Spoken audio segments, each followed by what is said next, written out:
Depuis que t'es à l'école, en fait, l'échec, c'est pas permis. T'es sanctionné direct par une note, tu vois. Alors que c'est l'échec qui te construit finalement. Et en fait, on en fait tout le temps. T'apprends, t'essayes d'être réactif et de rebondir très très vite, tout de suite.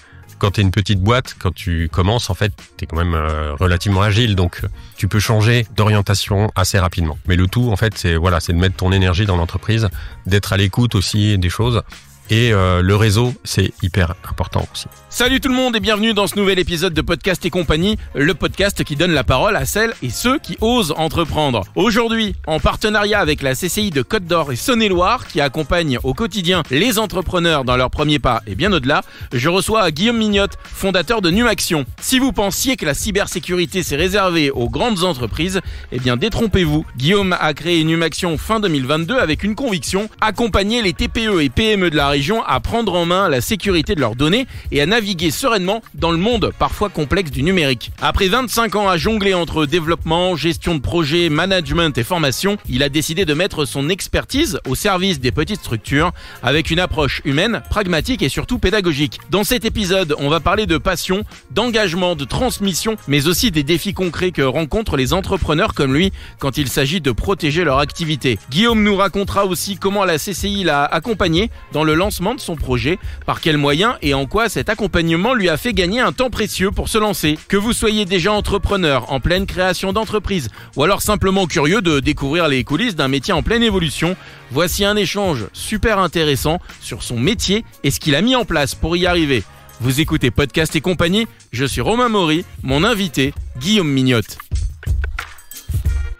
Bonjour Guillaume. Bonjour Romain. Merci de me recevoir dans tes bureaux, c'est-à-dire chez toi, à Varrois-et-Chéniaux, pour nous parler aujourd'hui de Numaction, qui est ton entreprise. Merci de participer à ce nouvel épisode de Podcast et compagnie. Podcast et compagnie pour les gens qui arriveraient. On donne la parole à des entrepreneurs qui sont passés du salariat à l'entreprise ou alors qui ont décidé directement de monter leur entreprise. Numaction, c'est ton entreprise, Guillaume, et tu vas nous parler de tout ce que tu as fait depuis que tu as lancé ton entreprise et avant même. Et justement, pour préciser, pour qu'on comprenne bien de quoi il s'agit, est-ce que tu peux nous parler justement de ce que tu fais au quotidien pour cette entreprise qui s'appelle Numaction? Numaction. Donc ça fait 2 ans et demi que j'ai monté cette entreprise. Et au quotidien, en fait, je vais accompagner beaucoup les entreprises sur des sujets numériques, principalement, et avec une forte tendance sur la partie cybersécurité et RGPD, qui sont 2 trucs qui sont pas très connus. Le numérique, en fait, ça fait partie de notre vie au quotidien. Par contre, l'intégrer correctement dans l'entreprise, c'est pas toujours simple. Pour le coup, quand on en a besoin, qu'on veut faire les choses et qu'on veut les faire bien, et qu'on veut les faire de manière sécurisée, ça devient vite un enfer. Il y a beaucoup de choses à prévoir, à penser, etc.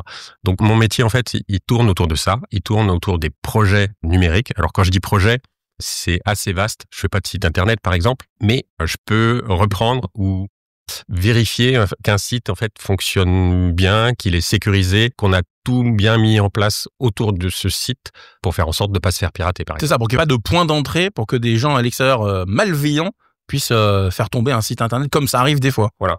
Et ce que je vais faire, par exemple, avant même de rencontrer, par exemple, une entreprise, je vais aller voir ce qu'elle a déjà. Ouais. Je vais aller voir son site, ce que j'ai fait pour toi, par exemple. Un petit truc. Vas-y, dis-moi qu'est-ce qui va pas, t'hésites pas. Ça va. Mais après, en fait, on va trouver des petites choses à améliorer. Donc, quand il n'y a pas grand-chose, en fait, voilà, des fois, je fais un petit mail en disant, il y a 2-3 machins à régler pour la messagerie, pour le site.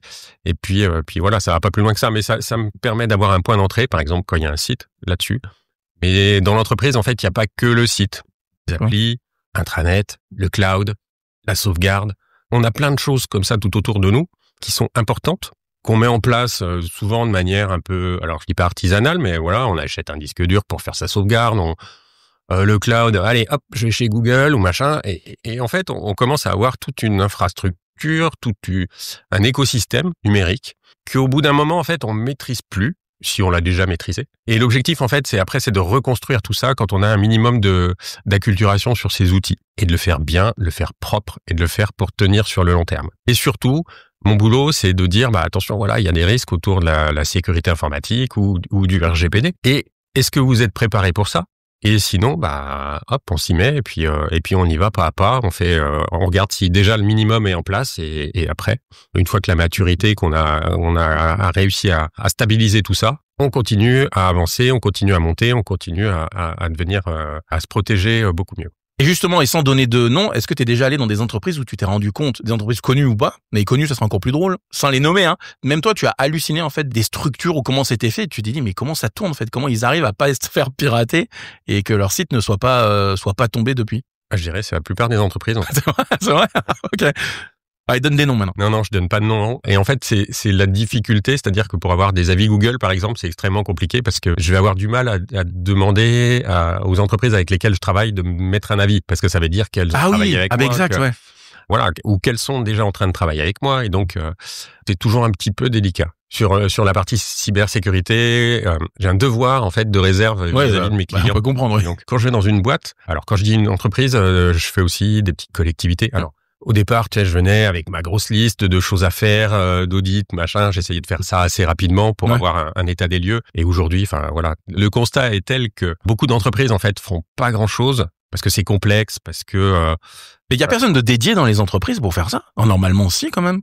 Oui, mais les grosses, t'internalises. Par contre, les PME à 50, même un peu au-delà. Éventuellement, tu as un informaticien qui doit tout gérer et c'est tout, quoi. Donc, il n'y a pas de personne dédiée et cette personne-là, elle a trop de trucs à faire. Et en fait, l'idée, c'est aussi qu'elle a un peu d'aide de l'extérieur. Ouais, bien sûr. Avec un point de vue différent, avec des choses qu'elle a pas forcément le temps de gérer. Ouais. C'est intéressant de savoir comment ça fonctionne. Est-ce que tu peux nous parler de ton parcours? Est-ce qui t'a poussé, du coup, à créer Numaction, qui est, mine de rien, une entreprise relativement jeune? 2 ans et demi, hein? Ouais, je suis un jeune entrepreneur. Ouais. Ça va, t'es pas trop fatigué. Et en quelle année a germé l'idée, justement, de créer cette entreprise? Donc, ton parcours, et puis en quelle année tu t'es dit, j'en ai marre du salaire, On a combien de temps? Ah, mais tu peux y aller. Moi, je suis né dans les années 70. Oh, bah, tu sais, je suis pas très loin. Ouais. Et donc, en termes de parcours, j'ai pas fait beaucoup d'entreprises. Par contre, dans chaque entreprise dans laquelle j'ai été, enfin, voilà, j'ai eu un parcours assez dense. Et globalement, j'ai fait 2 grosses entreprises, enfin, 2 grosses, où j'ai passé du temps, en tout cas, et où j'ai vu beaucoup de choses, en fait. C'est les projets qui m'animent. Et, tant que dans l'entreprise, en fait, j'ai de quoi m'alimenter, j'ai de quoi me nourrir avec des trucs passionnants. Tu parles de challenge ou de projet? Bah, les 2. Le challenge, en fait, tu vas pouvoir le mettre en place avec les projets. Et le but, c'est de toujours progresser, c'est de découvrir des nouvelles choses, de mettre en place des nouvelles choses. Donc c'est toujours dans le même domaine d'action, on est d'accord, hein? Tu faisais ça dans les entreprises, mais c'était... Alors, moi, j'ai toujours bossé dans l'informatique. Ce qu'on appelle aujourd'hui un geek. C'est pas un peu péjoratif d'ailleurs, geek? Un peu, non? Je trouve que c'est devenu péjoratif. Ouais, mais après, il y a tout un tas de termes, en fait, et les terminologies, on met ce qu'on veut derrière en fonction de son vécu. Ouais, après, moi, ça me gêne pas. Voilà, geek, boomer. Je joue avec ça, en fait. Moi, j'aurais appelé Boom Action, par exemple. Mon entreprise, ça aurait été marrant. Ouais, je travaille sur le numérique, alors c'est Num. Et Action, parce que t'es dans l'action. Ouais. Et comme le nom de domaine n'était pas disponible avec un CT, donc j'ai mis un X. Ce qui est pas mal aussi, hein, finalement. Ouais. Donc du coup, en quelle année a germé cette idée? C'est à force de voir comment ça se passait dans les entreprises en interne, tu t'es dit, je peux quand même développer mon truc de mon côté parce qu'il y a un moment donné, bon, ça suffit. Non, mais sur la dernière expérience en fait que j'ai eue professionnellement, donc j'étais dans une structure publique, 500 personnes, enfin voilà, tu vois, après le Covid, j'étais responsable entre autres de la sécurité informatique. Et en fait, on a mis énormément de choses en place, que ce soit notamment au niveau de la sensibilisation. Et je parle pas que de la cybersécurité. Il y a eu beaucoup de choses autour de la cybersécurité, mais il y a aussi beaucoup de choses finalement autour du numérique. Pour s'apercevoir que les gens arrivent dans leur poste, voilà, ils savent faire du Word, de l'Excel, ce que tu disais tout à l'heure. Ils maîtrisent pas ces trucs-là. Et puis dès qu'on commence à voir le cloud, pendant le Covid, c'était Teams ou voilà, le télétravail, visio, etc. Et là, en fait, on commençait à perdre les gens, quoi. Et finalement, toute cette partie sensibilisation que j'ai fini par mettre en place en fait sur les dernières années autour de ces sujets numériques, finalement, c'était hyper apprécié en interne dans l'entreprise et ça créait finalement du lien avec les agents, avec les personnels. Bah, ils se retrouvaient autour d'un sujet commun. C'était pas des formations comme on en voit quand on en met en place finalement dans les entreprises. Si tu veux des formations sur une journée, machin. Non, je faisais des modules courts en fait, des modules 1 heure, 1 heure et demie. Sur une thématique, sur un sujet. Tu vois, on avait mis en place ça avec quelques personnes là où j'étais et on faisait ça toutes les semaines, on mettait un rendez-vous et puis les gens, ils s'inscrivaient. Alors, après, ça changeait, tu vois, on avait une journée qui était dédiée, plusieurs plages horaires et puis un coup, c'était de la messagerie, un coup, c'était du Teams, un coup, c'était la gestion des mots de passe, enfin voilà. La messagerie, en fait, on passait pas 3 plombs à expliquer l'histoire de la messagerie, etc. Les gens s'en foutent. C'était comment je mets en place un répondeur automatique, comment je fais des règles pour trier mes mails, enfin tu vois, des trucs comme ça, quoi. Et au final, au quotidien, ça améliore le quotidien des gens. Oui, et ils gagnent en productivité, c'est le gros mot dans les entreprises. dans leur quotidien, sur leur poste informatique, c'est des petits trucs en fait qui améliorent vachement les choses. Et je vois quand je vais dans les entreprises et que je suis sur les postes, rien que le fait de mettre dans ton navigateur des petits onglets avec des raccourcis, il y a plein de gens qui n'ont pas de raccourcis et qui sont là à retaper dans Google des services sur lesquels ils veulent aller, quoi. Je vais aller sur Deezer, hop, je tape. Attends, les gens dans les entreprises vont sur Deezer? Non, là, dans Netflix, je veux dire, non, sur YouTube, non plus, non, je vais sur. Non, dans la mienne, oui, je me permets, mais. Non, c'est vrai qu'on sourit, mais c'est vrai qu'il y a beaucoup d'entreprises avec des gens qui percutent pas et se disent pas, ça va peut-être améliorer ma qualité de vie. Juste les règles de messagerie. Quand t'arrives le matin, t'ouvres ta boîte mail et en fait tout est trié. C'est vrai que ça c'est super, quoi. Et ça te permet tout ce qui est spam ou truc un petit peu tu gagnes un temps peu chiant, c'est de les mettre de côté. Tu y vas une fois dans la semaine et ça suffit, quoi. Donc il y a plein de choses comme ça, des petits trucs, des petits retours terrain en fait. Et les gens, ça les fait réfléchir. Voilà, ils maîtrisent leurs outils. Et sans passer déjà, tu vois, par l'IA qui va tout faire pour toi, etc. Là déjà, en fait, sur des trucs basiques, tu maîtrises. Et ça, les gens avaient vachement apprécié. Pour le coup, en fait, tout ça, c'est des trucs que, moi, à chaque fois, je le dis, on devrait apprendre ces trucs-là à l'école, en fait. Maîtriser Word, maîtriser Excel, etc. Aujourd'hui, c'est pas le cas. Enfin, je veux dire, quand tu vas dans les collèges, les lycées, je vais me faire démonter après. Non, mais pour le coup, bêtement, je pensais moi qu'ils avaient des mini initiations. Il y a des mini initiations, mais enfin, je vois mes enfants, par exemple, ils ont appris des choses qui vont pas leur servir au niveau informatique, quoi. Tu vois, l'utilisation de la compa, tu veux dire? Une disquette, déjà une disquette. Soyons sérieux, plus personne n'utilise de disquette. Mais oui, mais c'est pour ça. tu vois tous ces éléments-là, en fait, dans ce qu'est un réseau, etc. Oui, c'est bien, mais c'est pas l'essentiel, en fait. Je pense que déjà, on serait plus pragmatique à utiliser Word, Excel ou équivalent, parce que c'est des outils du quotidien, une messagerie. Comment on le fait de manière sécurisée? Comment je navigue, en fait, sur Internet sans me faire avoir? Qu'est-ce que c'est que ce qu'on appelle les URL, là, les adresses, en fait, dans la barre de notre navigateur? Comment ça marche? Aujourd'hui, c'est ce que je fais des fois dans les entreprises. Je vais passer 1h30 à expliquer comment c'est constitué. Alors, de manière un peu ludique et pédagogique, tu vois. J'espère, ouais. Non, parce que c'est hyper chiant. Tu vas les perdre. Mais c'est clair. Donc là, en fait, toi, l'autre jour, j'ai fait du scrapbooking, j'ai fait des petits cartons, machin, pour décomposer une adresse et puis que les gens, ils manipulent. Comme à l'école maternelle. Et comme à l'école maternelle. T'es obligé, ouais. Et au bout d'1h30, ils ont compris. C'est que c'est tellement virtuel, en fait. Mais c'est vrai qu'en même temps, t'as une adresse. Tu comprends pas que c'est, en fait, d'abord, c'est des chiffres qui sont mis les uns à la suite des autres, etc. Et ça fait 2-3 ans que j'essaye de déconstruire la façon dont je présente les choses. Et les gens comprennent mieux. Mais oui. Et sur des petits bouts. C'est-à-dire que, je sais pas si tu as déjà fait des présentations cybersécurité, moi je les faisais aussi comme ça avant, et en fait on te sort la totale, tous les risques, qu'est-ce qui va t'arriver et tout, et à côté de ça, la liste des choses qui sont à faire.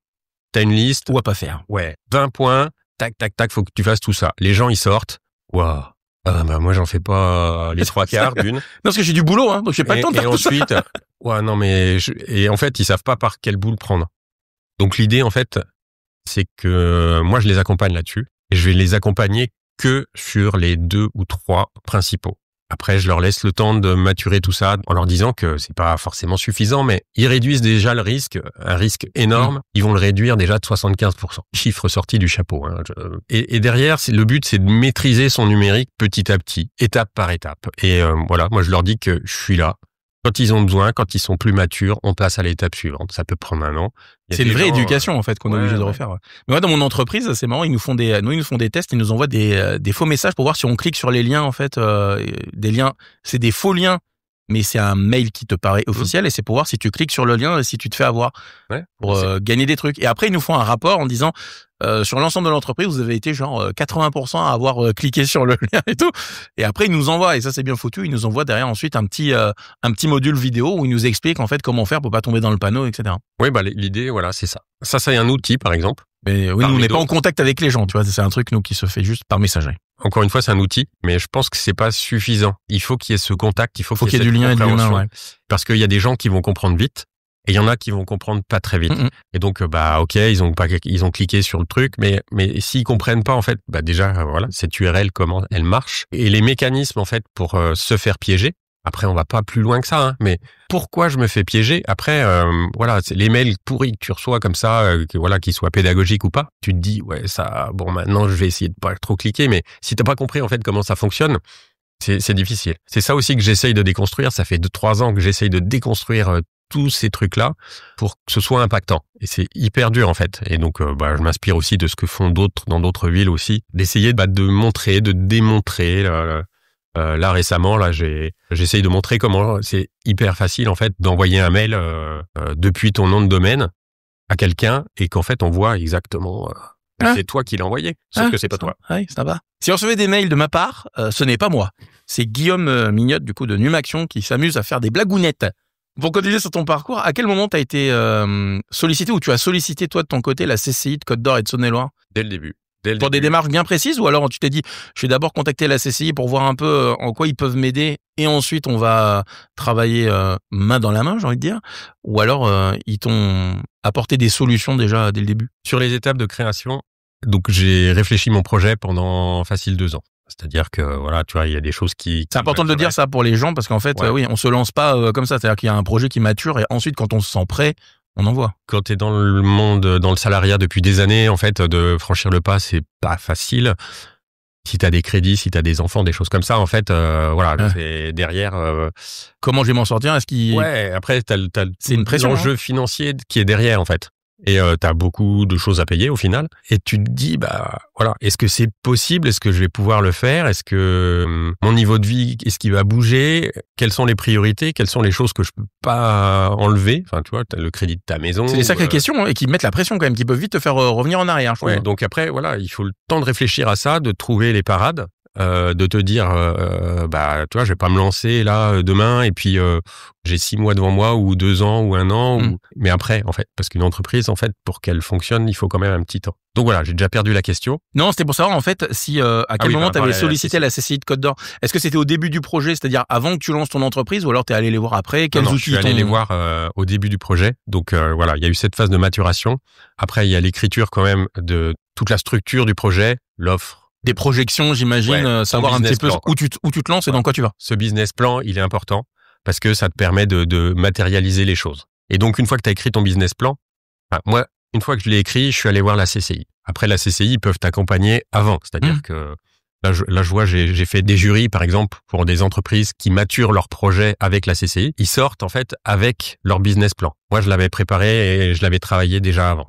Donc, je suis allé, en fait, les voir pour valider ça, pour avoir aussi des infos complémentaires, parce que sur le juridique, sur le financier, il y a plein de trucs qu'on ne sait pas. Et non. Parce qu'on est salarié et que du coup, c'est pas nous qui gérons tout ça. Et après, c'est complexe, quoi. Donc, tu vois, la forme de ton entreprise, est-ce que c'est micro? Est-ce que c'est...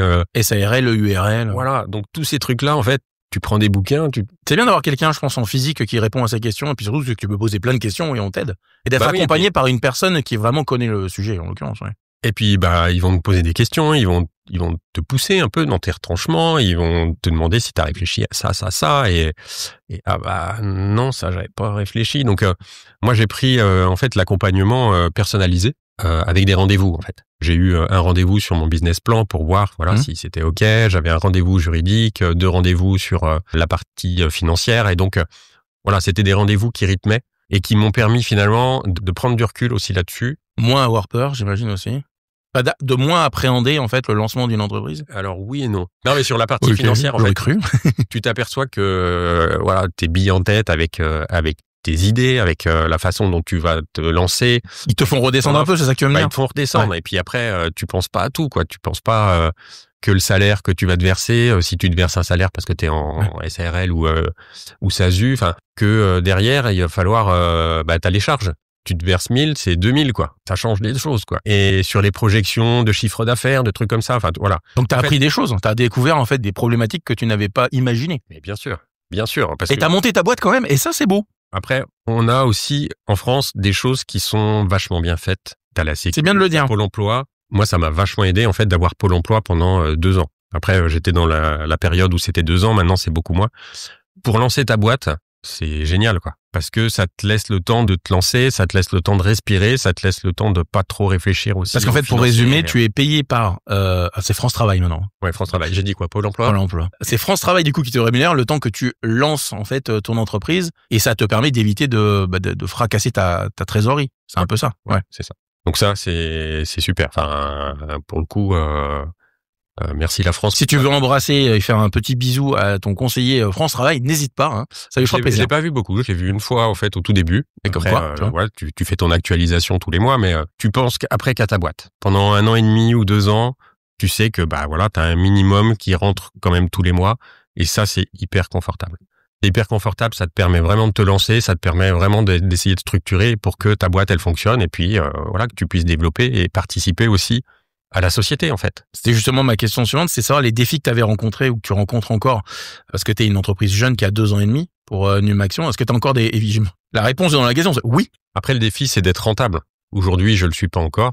Et pour pérenniser finalement cette structure, enfin voilà, moi aujourd'hui, au départ, je me dis, ouais, en 2 ans... je suis millionnaire. Ouais, non, sans être millionnaire, mais tranquille, ça va le faire. Là, je suis plus, depuis un moment, à me dire, voilà, mon objectif, c'est à 4 ans. Et donc là, en fait, j'ai tout repris il y a 1 an à peu près, pour me dire, voilà, je tiens 4 ans. Je fais en sorte que sur 4 ans, enfin voilà, j'arrive à pas avoir de soucis financiers. Donc de prévoir des choses, de mettre de côté, de faire attention à mes dépenses dès le départ et tout ça, pour que après je m'en soucie plus. Donc là, en fait, pendant 4 ans, voilà, là ça fait déjà 2 ans et demi, mais je me soucie pas du financier. Voilà, j'ai un minimum. Et le but, c'est de mettre toute son énergie dans le développement de l'entreprise. Complètement. Et est-ce que justement aujourd'hui, donne-moi ton point de vue là-dessus, est-ce que tu penses qu'on a le droit à l'échec en France quand on lance une boîte? Alors l'échec, très bon sujet. D'ailleurs, je suis dans une association d'entrepreneurs. Enfin, c'est pas les entrepreneurs d'ailleurs, alors ça s'appelle la CPCB, des consultants. Et on est en train de monter un événement à la rentrée là justement sur l'échec. Ah ok. Que ça va être très intéressant. Mais t'as pas répondu à la question, non, Guillaume. J'ai pas répondu. Non, le droit à l'échec, en fait, c'est compliqué en France. Depuis que t'es à l'école, en fait, l'échec, c'est pas permis. T'es sanctionné direct par une note, tu vois. Alors que c'est l'échec qui te construit finalement. Et en fait, on en fait tout le temps. Moi, je fais des erreurs en permanence. T'apprends, t'essayes d'être réactif et de rebondir très très vite, tout de suite. Alors quand je dis rebondir, c'est des micro-échecs, c'est des des erreurs de stratégie, etc. Mais quand t'es une petite boîte, quand tu commences, en fait, t'es quand même relativement agile. Donc voilà, tu peux changer d'orientation assez rapidement. Mais le tout, en fait, c'est de mettre ton énergie dans l'entreprise, d'être à l'écoute aussi des choses. Et le réseau, c'est hyper important aussi. C'est-à-dire rencontrer des gens, te nourrir de leur expérience. S'ils ont un petit peu plus de bouteilles dans leur entreprise que toi, de voir aussi comment ils ont réglé tel problème, de déterminer si ton offre elle est compréhensible ou pas par les gens pour lesquels tu travailles. Enfin, il faut être à l'écoute. Et les échecs, ça fait partie de la vie de l'entrepreneur. Il faut les prendre et les utiliser, pas les reproduire mais ouais, c'est sûr. Après, le gros échec, c'est-à-dire le fait que ta boîte fonctionne pas, etc. Pour l'instant, je suis pas dedans, on verra. C'est que l'échec en France peut être parfois, c'est pas mal pris, mais ça fait un peu genre, il a monté une boîte, il s'est planté, c'est que c'est un mauvais gestionnaire d'entreprise ou qui sait pas faire, c'est un mauvais patron. Enfin, on en entend. Non, mais après, derrière, il peut il y a plein de raisons. Une boîte qui ferme, tu peux avoir des raisons perso, des raisons de santé, des raisons financières. Et comme les gens, des fois, creusent pas trop, c'est pour ça. Ouais, mais après, je pense que l'échec fait partie de l'entreprise et les gens que je côtoie, je pense qu'ils l'entendent aussi. Enfin voilà, on discute entre nous quand même entre entrepreneurs. C'est dur pour tout le monde, quoi. Et ouais. Et puis c'est d'être à l'écoute en fait de choses et puis de vraiment avoir ce retour de l'autre pour vérifier qu'on fasse pas fausse route ou on se trompe pas sur un truc et que notre offre en fait soit lisible. Ça c'est vraiment, je pense, une chose hyper importante. Que les gens comprennent tout de suite ce que tu parce fais. Que quand tu montes ta boîte, en fait, t'as ton idée de ce que tu veux proposer. Mais est-ce que en face, c'est ce que les gens attendent? Est-ce qu'ils comprennent bien le message que tu leur fais passer quand tu vois, moi, en cybersécurité, par exemple, c'était pas forcément le cas. Parce que j'avais mes grandes idées, parce que je venais aussi d'un groupe où, ma politique de sécurité, si tu veux, c'était 300 points avec hyper cadré, structuré, etc. Mais c'est beaucoup 300 points. Ça avait beaucoup de trucs à gérer, je trouve quand même. Mais bon. Mais après, c'était une grosse structure avec beaucoup de choses à voir et à faire. Après, sur une petite entreprise, on peut en avoir beaucoup moins, mais on peut en avoir déjà beaucoup. Et c'est déjà trop. C'est ce que je disais tout à l'heure. C'est la perception et de ce que les gens peuvent intégrer, comprendre. 20 points, c'est trop. C'est déjà de commencer avec 3. Grosse charge mentale aussi, donc à un moment donné, tu peux pas non plus tout prendre. Et donc derrière, tu revois, tu refais, tu revois ton offre. Enfin, mon site, je l'ai déjà refait 3 fois. Là, il faut que je le refasse encore. C'est quoi ta journée type d'ailleurs? C'est quoi la journée type de Guillaume Mignot de Numaction? Parce qu'il y en a une au moins déjà? J'ai pas de morning routine où je fais du sport, machin, je me lève. Tu mets pas 17 crèmes, Non, j'ai... Je me lève, je bosse. Non.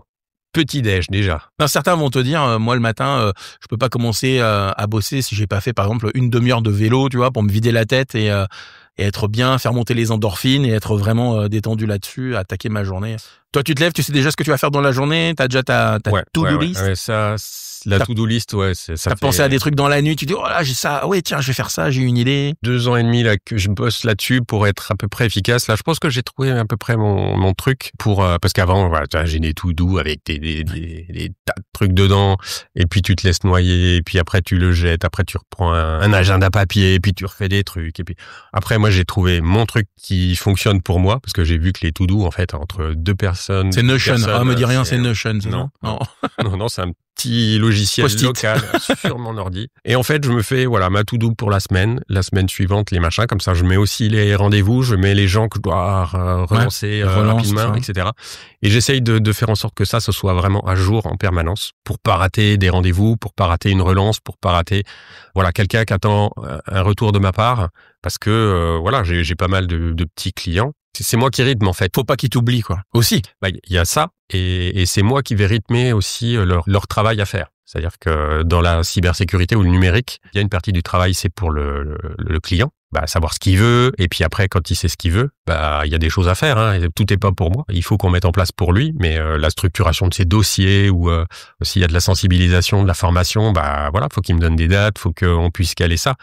Et si c'est pas moi qui rythme les choses, en fait. Eux, ils ont leur quotidien, ça vient en plus. Ils l'oublient rapidement, peut-être aussi. Donc après, ils n'ont pas forcément le temps. Donc, des fois, je leur laisse des respirations parce que c'est pas le moment pour eux, je le sens.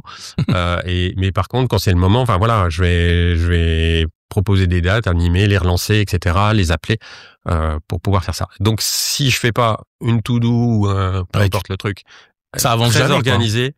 Ça avance pas, et puis et même la perception par rapport au client, c'est que tu t'occupes pas de lui finalement. C'est vrai. Même s'il lui a pas le temps. Donc c'est pas évident, mais voilà. Moi, mon organisation, elle est là.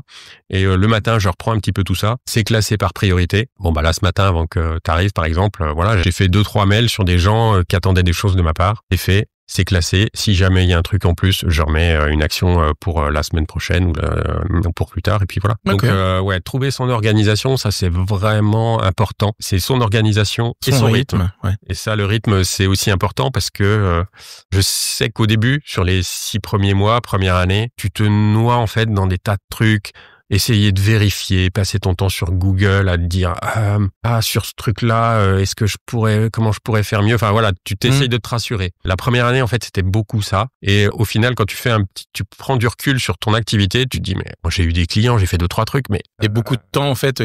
Beaucoup de temps improductif en fait à essayer de te rassurer. Donc tu pars aussi peut-être sur beaucoup de services et tu réduis la voilure au fur et à mesure en essayant de voir lesquels étaient peut-être les plus rentables, mine de rien. C'est important aussi. Recentrer pour que ce soit plus clair et plus lisible aussi pour les gens en face. Ça, c'est important. Et après, en fait, de regarder qu'est-ce qui est important, qu'est-ce qu'il faut que tu développes et prendre ça finalement comme des projets et rythmer aussi ces trucs-là. Au début, moi, j'ai perdu du temps à pas rythmer ça, à pas faire de réseau, à me dire je vais faire du LinkedIn, je vais faire du mail, machin. Ça suffit pas. Non. En plus, je suis dans un métier où je travaille sur la confiance. Donc, pour être en confiance, faut que je vois les gens. Faut du bouche à oreille, quoi. Faut du bouche à oreille. Faut que comment je peux être quelqu'un de confiance pour S'il te voit pas. S'il me voit pas, mais si je lui ai pas apporté des choses, si on lui a pas dit que il pouvait bosser avec moi, il y avait pas de problème. Mais pour ça, en fait, il faut que tu aies rencontré des gens, il faut que tu aies créé du réseau et la CCI permet ça.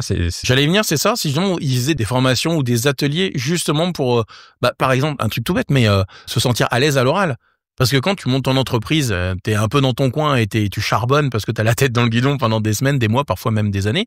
Mais après, pour aller au contact des gens, même pour se faire du réseau, c'est quand même dur d'engager la conversation, apprendre à se vendre, à expliquer ce qu'on fait, à dire, moi, je fais plutôt ça, pas exactement ça. Enfin, c'est compliqué. Ah, c'est hyper dur. C'est ça, si justement, ils filaient des tips, comme on dit. Une chose qui y a de bien, une fois que j'ai fini, en fait, la petite formation avec la CCI, là, ils proposent des petits déj qui s'appellent les petits déj CCJE pour les jeunes créateurs, en fait, créateurs et jeunes entreprises. Et ces petits déj, c'est une fois par mois. Ça réunit tous les jeunes entrepreneurs, les créateurs, ou qui sont en devenir et qui vont discuter entre eux, en fait. Et ils en sont un peu tous au même stade de l'évolution? Non, tu vois, enfin, moi, je continue à y aller encore un petit peu. Toi, t'es un vieux routard maintenant. Non, mais finalement, au bout de 2 ans et tu files demi, des conseils, tu peux te filer des conseils à des gens qui viennent juste de se lancer. Parce que, ou qui vont se lancer, en leur disant, bah voilà, t'as des gens qui se posent des questions sur s'il faut qu'ils soient en micro, en EURL ou autre. C'est de leur dire, bah là, à côté, il y a des gens à la CCI qui peuvent vous conseiller très bien, quoi. En peu de temps. Des notes de frais. Le cliché. Non, mais c'est clair. Et derrière, en fait, c'est d'échanger. On n'est pas au même niveau. Et moi, j'ai rencontré des gens, justement, à ces petits déjeuners. Eux, ils étaient à 2 ans, par exemple, et qui nous donnent des conseils, quoi, sur des erreurs à pas commettre, parce que on va en commettre plein de toute façon.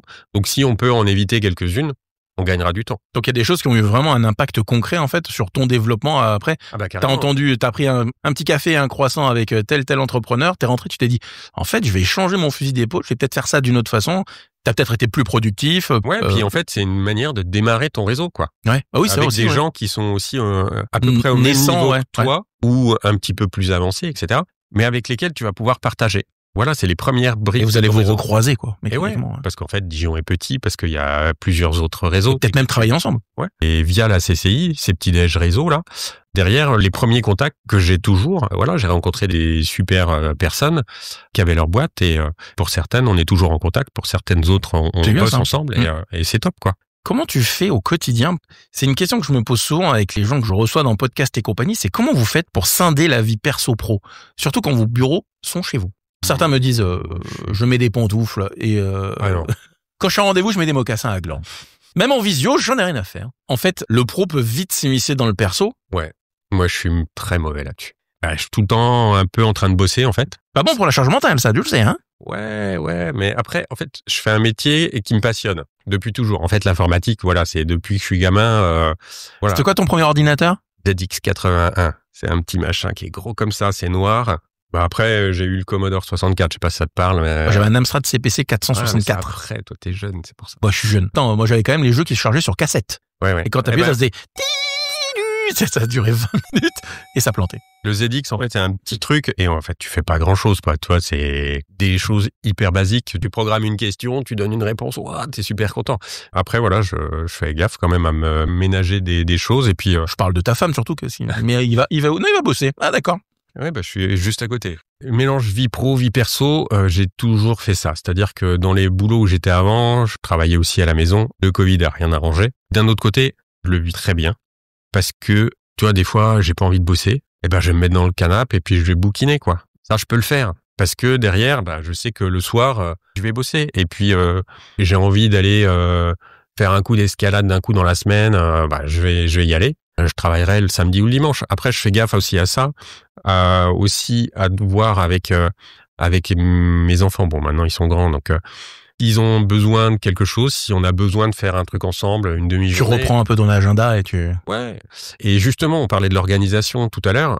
Le fait de bien s'organiser permet de pouvoir bouger des choses. Modulable. Trouver le rythme qui te convient. Après, si ça te va comme ça, il y a pas de souci. Je sais que d'autres entrepreneurs aiment bien cloisonner un peu et se dire là, j'ai fini de travailler, je verrai ça demain, j'ai ma petite liste de trucs à faire et je déborde pas. Moi, j'ai la chance le travail, c'est pas un problème pour moi. Je prends du plaisir dans ce que je fais et ça n'enlève rien, c'est pas mais que tu cloisonnes en fait, que je peux avoir des grosses charges sans que ça me plombe. Le seul truc, c'est je m'écoute, c'est-à-dire si à un moment donné j'en ai marre, je m'arrête. C'est quoi les perspectives et objectifs de Numaction à court, moyen et long terme? Alors, à part gagner beaucoup d'argent, Guillaume, évidemment. Non, les objectifs, en fait, c'est construire une C'est-à-dire à 4 ans, tu voulais à 4 ans, c'est être rentable. C'est d'arriver à construire autour de Numaction, en fait, un écosystème.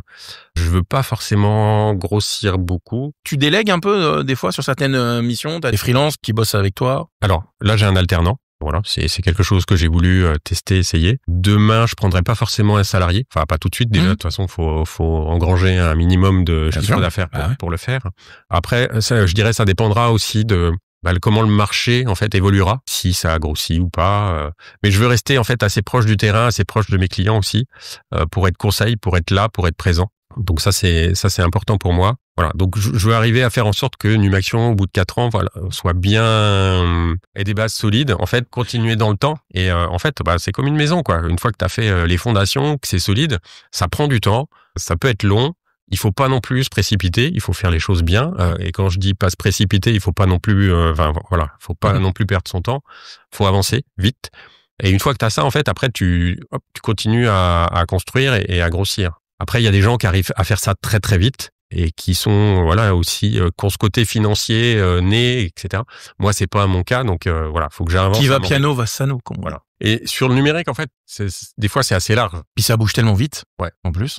Et sur les choses que je sais pas faire, je vais pas prendre, mais disons que après j'essaye de m'entourer aussi d'autres entrepreneurs et de travailler soit de redonner en fait le projet à quelqu'un d'autre, soit d'essayer de travailler encore en collaboration, en binôme, avec éventuellement des prestations parallèles. Sur envoyer peut-être des clients, des services aussi. Mais c'est ça en fait. Et créer le réseau, c'est aussi ça, c'est-à-dire que il y a le fait de connaître tout un tas de personnes qui puissent te recommander, avec lesquels tu peux, mais aussi de pouvoir travailler avec ces personnes. Et donc, moi, je suis toujours à la recherche de gens qui sont un peu connexes à moi. Donc, j'en ai déjà trouvé quelques-uns, mais qui puissent m'aider, en fait, sur des sujets que moi, je maîtrise pas. Et moi, ce que je veux, c'est que quand je vais voir un client, il ait la meilleure presta possible. Et si je peux pas lui apporter, de trouver, en fait, la personne de confiance qui pourra lui apporter. Notamment tout ce qui est test d'intrusion, pen test. Moi, je suis pas très très fort là-dessus. Je suis même pas fort du tout. Tu te vends bien en tout cas. Non, mais après c'est bien de le dire, c'est bien de donner ses points faibles. En fait, il y a beaucoup de métiers et l'informatique aussi. On peut pas être bon partout. Moi, mon truc, c'est plutôt d'avoir une bonne vision d'un peu de tout parce que j'ai fait beaucoup des métiers du numérique là, et d'arriver à trouver aussi les bonnes personnes pour tel ou tel sujet, tel ou tel projet. C'est bien ChatGPT ou l'IA en tout cas quand on bosse dans la cybersécurité, ça aide bien. Moi, souvent, je démarre et je suis contre le téléphone. Mais t'es un boomer, mais c'est clair. Après, j'ai toujours un petit peu d'appréhension en fait sur ces nouvelles technologies. Je prends du temps pour me les approprier. Après, je fais pas un rejet. Mais ça t'aide au quotidien? Ça m'aide au quotidien, ouais. Je l'utilise. Alors, je l'utilise pas pour le côté ça va augmenter ma productivité, ça va non. D'accord. Ouais. J'aurais cru pourtant que tu pouvais utiliser l'IA pour justement accélérer des process qui d'habitude au lieu de te prendre 1 heure, vont t'en prendre 5 minutes. Déjà, je me suis renseigné dessus, j'ai acheté 1 ou 2 bouquins aussi pour comprendre comment ça marche et il y a encore des gens qui achètent des livres. Et mais voilà, on en parlait tout à l'heure, je suis le boomer, voilà. Donc je lis encore beaucoup, là on voit pas trop mais Si, je vois une belle pile de livres. Il y en a à côté de mon bureau, il y en a partout, à côté de mon lit, il y en a partout, voilà. J'aime encore bien lire des trucs où moi aussi, l'IA pour les nuls, c'est génial. Le podcast pour les nuls, pas mal. Et sur l'intelligence artificielle, après j'ai fait comme tout le monde, j'ai tapé 2-3 conneries. T'as fait des essais, bien sûr. Des essais. J'ai pas trouvé ça foufou. Sur mon métier, la cyber, pas génial non plus. Ça me sort des trucs un peu basiques. Je me suis dit tiens, je vais l'utiliser aussi pour faire mes posts LinkedIn ou autre. Mais c'est plat, c'est creux. Tu vois tout le temps les mêmes tout partout. Et puis, en fait, l'intérêt, il est pas là. Il est aussi sur ton retour d'expérience ou sur ce que tu peux apporter. Et la valeur ajoutée, en fait, elle est là. Donc, je l'utilise pas comme ça. Je vais l'utiliser éventuellement en complément pour préparer des choses. Et ça va me créer des structures. Là, je l'utilise notamment comme un assistant, en fait. Un assistant à qui je vais demander de me préparer des choses ou il y en a tellement d'autres en plus, beaucoup de gens parlent de ChatGPT mais il y en a mais parce que c'est Perplexity, il y a Gemini, il y en a plein, ouais. Après faut que je creuse, mais il y a tellement de trucs à creuser que là il y avait celui-là, je creuse un peu, mais après finalement la façon de fonctionner avec l'un, on retrouvera un peu la même chose de l'autre côté. Donc là, je commence avec celui-là, en faisant gaffe aussi aux données que je donne. Ça, c'est hyper important parce que je vois des gens, qui utilisent l'intelligence artificielle à tout va, qui balancent tout un tas de trucs, des documents confidentiels, qui scannent des lettres de relance d'huissier en disant tiens, fais-moi une réponse, machin. Il y a toutes vos infos dessus, faut faire gaffe. Non, mais les gens s'en rendent pas compte. Et puis après derrière, tu sais pas, t'envoies tes données, où est-ce qu'elles partent, comment elles sont utilisées. Et c'est comme tout cet écosystème autour de Google, autour de Microsoft, en fait. Petit à petit, t'es rentré dans leur monde, tu leur files toutes tes données et tu sais pas ce que tu maîtrises. Et surtout, en sortir, ça te semble très compliqué. Ah non, mais c'est hyper compliqué. Là, je suis en train de dégoogliser un peu tout chez moi. Ça fait déjà quelques années, mais il y a des choses, en fait, c'est... Sur la partie personnelle, tu parles? Personnel et pro, et comme je construisais depuis le début, je mets rien chez Google ou Microsoft. De déconstruire tout ça, quand t'as une adresse mail depuis 15 ans, 20 ans chez eux, que tu mets ta partie agenda, donc de se dire, je sors de ça, je veux fonctionnellement quelque chose d'équivalent. Et que je maîtrise de A à Z. Et que je maîtrise de A à Z, mais c'est pas simple du tout, quoi. Après, on peut se poser la question de savoir, est-ce que nous, en tant qu'individus, on intéresse vraiment, en fait, ces géants? Mais en fait, sur le volume de données qu'ils récupèrent, ça fait des portraits types de population assez hallucinants en fait. Google est capable de te tracer quand je dis Google ou Meta, sont capables de te tracer ta carte d'identité complète, quoi, avec tes goûts, avec ce que tu cliques. Et au final, de te proposer, 1984, George Orwell, on est dedans. Mais carrément. On le dit en rigolant, mais on est en plein dedans, en fait. Non, mais je l'ai relu il y a pas très longtemps. C'est vrai. Et ouais, c'est... Flippant, hein. Flippant, on est dedans. Ouais. Regardez Black Mirror, vous allez comprendre. Non, mais c'est vrai. Des choses c'est assez fort, hein. Sur les premiers épisodes, là, je me souviens de celui sur la notation. Oui, tu devais noter, les gens en permanence. En Chine, c'est ça, quoi. Et puis horrible. Petit à petit, ça nous arrive. Et plein de choses aussi autour de l'intelligence artificielle, des gens qui sont morts avec lesquels on chatte. Et c'est là, c'est derrière tous ces films, toutes ces séries, en fait, un peu il y a de la vérité, science-fiction, c'est plus de la fiction. Quels ont été les moments les plus mémorables et gratifiants de ton parcours entrepreneurial, là? En 2 ans et demi, c'est encore un peu frais, c'est pour ça que je te pose la question. C'est encore frais, ouais. J'anticipe ma deuxième question, je vais te demander l'inverse. Les trucs bien hard et bien durs. Donc les trucs sympas. La gratitude, en fait, de tes clients. C'est-à-dire que quand tu as mis en place quelque chose, qu'ils y voient plus clair, qu'ils maîtrisent et qu'ils apprécient ça. Des fois, c'est des petites choses, mais en fait, ils ont progressé. Ils ont appris des trucs. Ils ont appris des trucs et en Merci même temps, Guillaume. T'as mis en place dans l'entreprise, donc t'as stabilisé des choses, mais en plus, ils ont appris des choses. Voilà, ça, c'est gratifiant. Ça, j'aime beaucoup, en fait, et c'est ce contact client. C'est aussi pour ça que j'ai fait de l'entrepreneuriat, c'est-à-dire que j'ai monté ma boîte. C'était pour être en contact avec l'utilisateur. Parce que quand t'es salarié, t'es en contact avec les salariés de ton entreprise, généralement, ouais. T'es en contact sans être forcément en contact. Tu vois, j'ai fait aussi pas mal de support aux utilisateurs, mais t'es derrière ton système de tickets, quoi. Donc, t'as pas les fameux tickets, c'est toi qui... Ouais. Votre problème a bien été pris en compte. Un ticket a été déclenché. On va prendre en contact avec vous dans quelques jours. Cette partie post-Covid, finalement, m'a permis de ramener du lien et de voir l'importance aussi de l'échange avec l'utilisateur. Et c'est ça, en fait, que j'ai voulu retrouver de manière plus forte. Et de monter ma boîte, en fait, me permet de travailler pour des clients. Je vais les voir, je travaille avec eux. Je suis sur leur projet d'entreprise. C'est concret, quoi. C'est concret, voilà. Et à l'inverse? Pour l'instant, pas trop, en fait. C'est cool. C'est chouette, ça. Ça viendra. Non, c'est pas ça. Mais en fait, très cool. Tu vois, pendant 1 an, ça passe vite. Et au bout d'1 an, je me dis, mais en fait, en termes de réseau, c'est pas bon, quoi. Je suis pas bon. J'ai pas de réseau.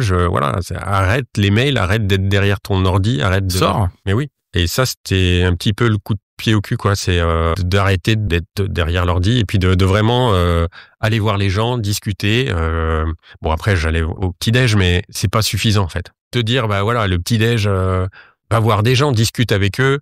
Quand on est timide ou qu'on a passé tant de temps dans le salariat, etc., des fois, tout ça s'efface. C'est pas des compétences aussi que tu développes après. C'est pour ça, que les petits déj de la CCI, tout ça, ça peut aider. Est-ce que vous n'êtes pas, les entrepreneurs, vous n'avez pas un peu ce truc d'être trop seul, en fait? La solitude, c'est un truc qui peut peser parce que quand t'as la tête dans le guidon et qu'il faut que tu lances ton entreprise et tu te dis, là, il faut que je dégage du chiffre d'affaires, il me faut une clientèle, etc., t'as pas forcément le temps quand t'as travaillé 12 heures sur un projet ou chez toi dans ton bureau, t'as pas forcément des fois envie d'aller boire des coups avec d'autres gens. Alors que justement, il faut se faire violence et il faut se dire, ça va me servir, ça va servir ma boîte. La solitude de l'auto-entrepreneur, notamment, en tout cas, quand on crée sa boîte et qu'on est tout seul, c'est une réalité. Et comme tu dis, il faut se faire violence. Moi, je suis pas un grand communicant. Après, une fois que je suis dans le projet, que je m'approprie, en fait, les sujets du client, je suis dans mon élément. C'est-à-dire que, je vais lui apporter du conseil, je vais réfléchir avec lui. Ça, j'aime bien construire les choses, j'aime bien, construire le projet.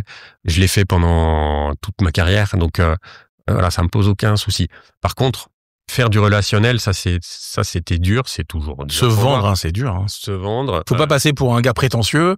Savoir se vendre. Il y a des exercices comme ça, je dis pas de bêtises, où vous apprenez à vous vendre pendant 5-10 minutes. Voilà, tout à l'heure, on parlait de la CCI. Ils ont aussi des petits modules, c'est tous les trimestres, je sais plus, je crois, là, sur une journée complète. Avec, un coup, c'est de la com, un coup, c'est le pitch, un coup, c'est la stratégie commerciale. Moi, je suis intervenu sur la partie cyber aussi. C'est quand même rythmé aussi. Ils proposent aussi ces choses-là. Moi, j'en ai suivi pas mal d'ailleurs. Donc ça te permet en plus d'avoir des choses, et notamment sur le pitch. Donc ça, c'est des petites choses en plus. Et qui évite de se sentir trop seul, en tout cas. Ouais, faut sortir. Je l'ai pas fait au début, je l'ai regretté parce que tu perds du temps. Pendant 1 an, c'est dur parce que tu te dis, souvent c'est le soir, tu vois, parce que c'est beaucoup des platitudes. Ouais, toi tu fais quoi? Alors là, tu sors ton pitch, après tu te dis, c'est nul ce que j'ai dit, faut que je retravaille ça, et puis tu le retravailles, et retravailles. Donc là, maintenant, tu peux te vendre, là. Si je te demande de te vendre... Ah bah je continue à le travailler, moi. Non, c'est hyper dur. En plus, tu dois t'adapter par rapport à la personne que tu as en face. Si tu vois qu'elle est pas trop technique, bah il faut y aller mollo. Un peu plus technique, tu peux lui donner un petit peu plus de billes. Mais bon, après, voilà, c'est de pas se prendre la tête non plus. D'être là, de discuter. Et puis au bout d'un moment, ça le fait. Mais c'est des habitudes à prendre. Il faut se faire violence et il faut sortir. Ouais, moi, ça m'a pris un petit moment. Maintenant, je me dis plus, c'est une contrainte, c'est dans mon agenda. Je vais voir et puis je passe un bon moment souvent et voilà. Guillaume, quel conseil tu donnerais, toi, à un futur entrepreneur qui souhaite se lancer, notamment sur le lancement avec la CCI? Comme ça t'a aidé, ce que tu nous as dit tout à l'heure, du coup. C'est de se faire accompagner, déjà, au départ, d'avoir un certain nombre de conseils qui nous permettent d'être sûrs d'être dans la bonne voie, notamment sur des choses qu'on maîtrise moins, parce que autant, voilà, notre sujet, on le connaît. Par contre, il y a plein de sujets qu'on connaît pas. On en parlait tout à l'heure, c'est-à-dire le juridique, le financier. Et ça, en fait, tu maîtrises pas, tu sais pas si t'es dans les clous, tu sais pas si tu l'as assez travaillé. Moi, je sais que de mon côté, la partie financière, j'avais commencé à travailler des trucs. Tu vois, je pensais que j'étais pas mal. Et en fait, non.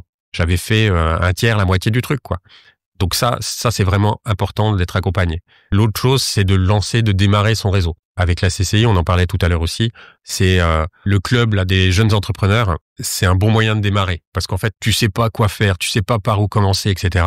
Une fois que tu as commencé à te faire accompagner, après derrière, tu as ces petits déj, ça coûte pas grand-chose, je sais plus combien c'est autour de 80 €, un truc comme ça. 80 € le petit déj, ça fait cher, Guillaume. Non, toute l'année. Ouais, c'est un bon petit déj.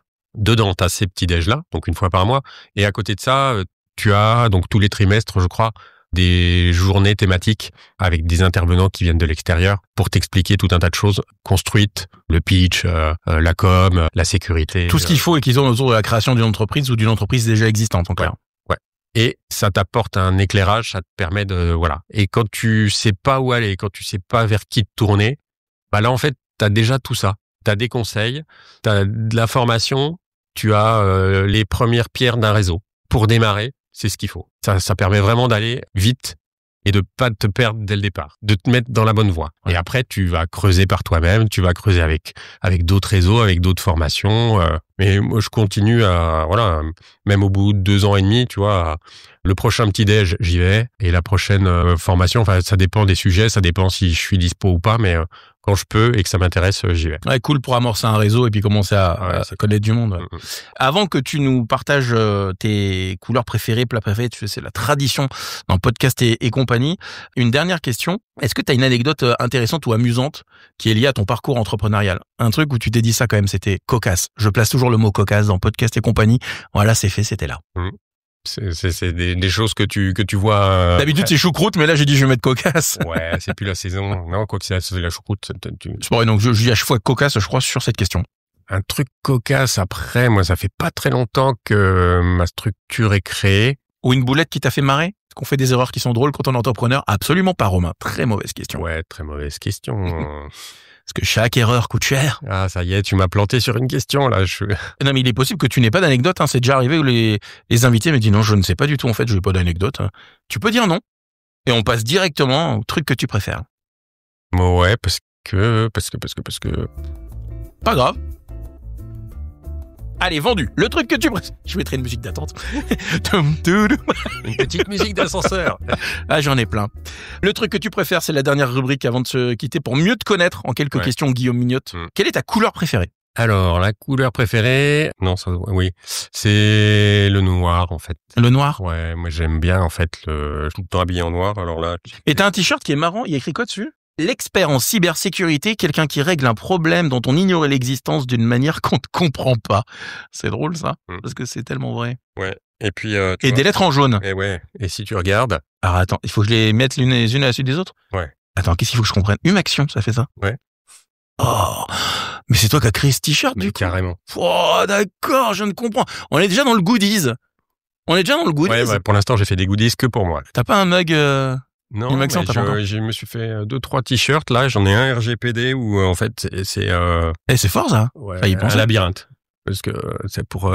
ça montre... Comprendre le bordel que c'est, les RGPD, c'est ça? Non, mais voilà, des fois, quand je vais dans des réseaux, alors, faut que ce soit l'été, parce que pour... Oui, parce que l'hiver compliqué, mais ouais. Et sinon, t'es comme ça, hop. Mais ça permet, en fait, d'initier la conversation. Oui, c'est vrai. Et j'ai un sweat avec marqué cybersécurité. On aurait dû commencer par ça, d'ailleurs. D'avoir dû voir ton mais t-shirt. J'avais pas vu, ouais. Il fait pas assez chaud encore. Non, ça me va quand même. Alors, ta couleur préférée, c'est le noir. On est d'accord. Ouais. Ton plat préféré? Moi, j'aime bien les trucs simples, en fait. Tu vois, un steak avec une petite salade, tomate, un truc vraiment simple. Ou tu vois, mon grand-père a été cuistot là, et en fait, c'était ça qu'il adorait, quoi. La simplicité, un œuf sur le plat avec, tu vois, les petites sel, poivre, 2-3 trucs à côté, mais très très basique. Et en fait, c'est super bon quand t'as des bons produits. Et quand t'as faim, surtout. Et quand t'as faim. Ton pays préféré? Si t'as voyagé avant, peut-être, ou que t'as envie de découvrir? J'aime beaucoup les pays nordiques. Dans les pays dans lesquels on est allé, la Norvège, en fait, j'ai kiffé. Mais tout le monde adore la Norvège. Et l'Écosse aussi. Est-ce que tu as visité le lac du Connemara? Pas visité le lac du Connemara, mais j'ai visité. Et j'ai chanté le Loch Ness. Pas vu le. Tu l'as pas vu? Non. Mais personne le voit, hein. Non. Par contre, il y avait beaucoup de Chinois, mais il y avait pas beaucoup de. Parce qu'à chaque fois que tu vois des vidéos ou des photos sur les réseaux, sur YouTube, t'as pas l'impression qu'il y ait grand monde, mais en fait, c'était blindé de monde, quoi. Ouais. Mais c'est pas le plus beau loch sur l'Écosse.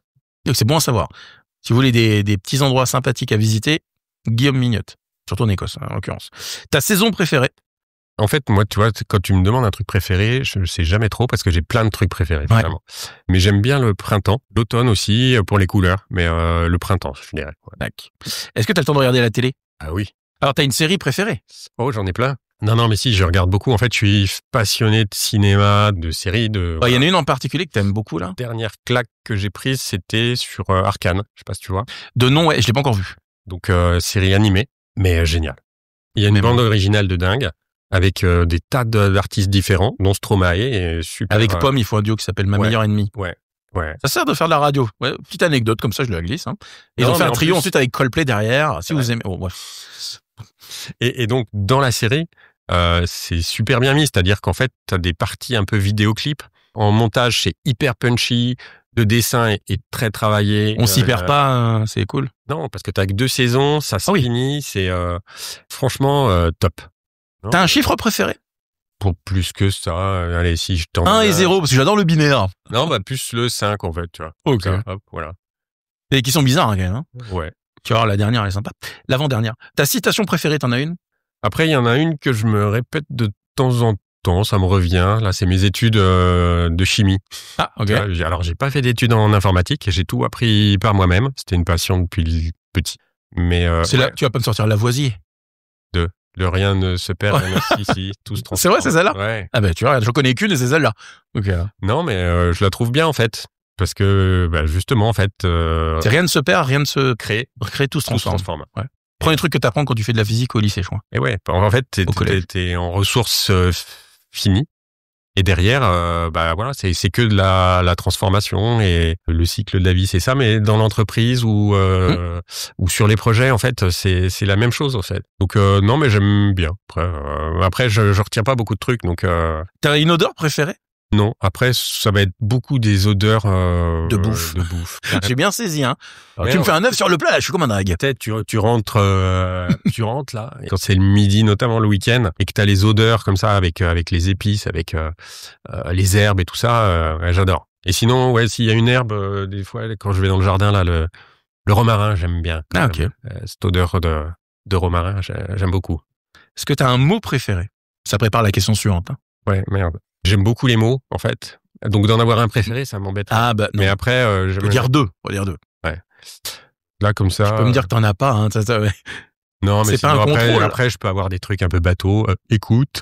Ou alors, carrément, toi, dans les insultes. Mais si ça se trouve, c'est ta question. C'est ma dernière question, c'est ton gros mot préféré.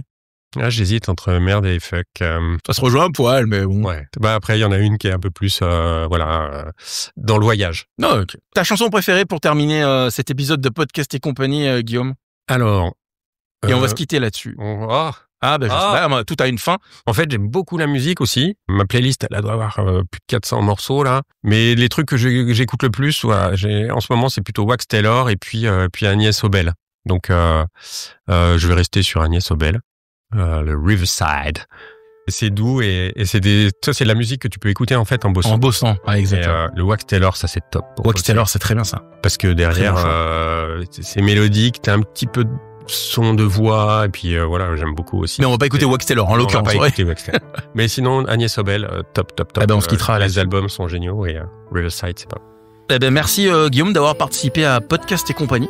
Merci à toi. C'était très cool. Fin de cet épisode, un grand merci d'avoir partagé avec nous ton parcours et tes défis, ta vision et puis toutes ces anecdotes aussi qui font la richesse de l'aventure entrepreneuriale. Merci aussi, j'y pense, d'avoir mis en lumière l'accompagnement de la CCI qui est précieux pour les entrepreneurs qui démarrent ou qui sont en début d'activité, qui ont envie que ça réussisse. En tout cas, ça a été précieux pour moi. Ça a été. C'est important de le souligner. Les premières pierres, c'était ça. C'est cool. Et pour ceux et celles aussi qui découvrent Podcast et compagnie, je vous rappelle que ce podcast, c'est votre rendez-vous pour comprendre les coulisses de la création d'entreprises avec des histoires vraies, des réussites, des galères, des conseils. On donne la parole à ceux qui osent, qui créent. Et surtout, ce qui est bien, c'est qu'ils n'ont pas forcément la langue dans leur poche. Et ça, c'est chouette parce que ces épisodes sont très peu montés. Comme ça, quand il y a des bourdes, on les garde et ça permet d'avoir un vrai discours et une vraie expérience qui est partagée sans langue de bois. Parce que nous, on fait pas du montage à toi. Il y en a un petit peu, évidemment. Mais t'as pas trop dit de alors ça va. C'était sa peur, en fait, c'est de trop dire Non, ça va. Je l'ai travaillé, ça. Ouais. Et si vous souhaitez vous aussi valoriser votre parcours et celui de votre entreprise, contactez-moi, les amis. Je produis des podcasts sur mesure pour les entrepreneurs, les entreprises, les particuliers, dont celui-ci qui s'appelle Podcast et compagnie. Merci pour vos nombreux retours sur les réseaux sociaux. Ça fait plaisir, c'est toujours agréable quand on te dit merci, l'épisode était très cool. T'as écouté d'ailleurs des épisodes, tu m'as dit tout à l'heure. Chantal Thierry et Grégory Ferrigno. Oui. Qui étaient mes deux derniers invités. 2-3 qui m'intéressent aussi. N'hésite pas, parce j'ai reçu des invités très intéressants et très passionnants. Donc c'était très Vincent cool. Arbulot, là, je voudrais regarder. Ah, c'est le premier Vincent Arbulot. Ouais. C'est le tout premier épisode avec son entreprise, s'appelle Erolf. Ouais. Vous aussi d'ailleurs, si cet épisode vous a plu, merci de le noter sur les plateformes que vous utilisez pour écouter vos podcasts. 5 étoiles, ça fait plaisir. Tu mettras 5 étoiles à ton épisode, Guillaume. Ah mais d'ailleurs, j'ai pas trouvé où mettre les étoiles. C'est le gars qui fait du numérique. Mais sur quelle plateforme ça? Sur Deezer. Sur Deezer. J'ai pas trouvé. Déjà, suis Podcast et compagnie. Ouais. Et les écoutes sont grandissantes, donc c'est vraiment cool. Parlez-en autour de vous, à vos amis, sur vos réseaux aussi. C'est le meilleur moyen pour faire grandir Podcast et compagnie. Et puis de mettre en avant aussi des histoires d'entrepreneurs comme Guillaume Mignotte. Hyper intéressant d'écouter. Te réécouter aussi, tu verras, c'est très intéressant. Je sais pas si je vais arriver, mais d'écouter les autres, en fait, ça permet d'avoir un autre avis sur l'entrepreneuriat et un tour d'expérience.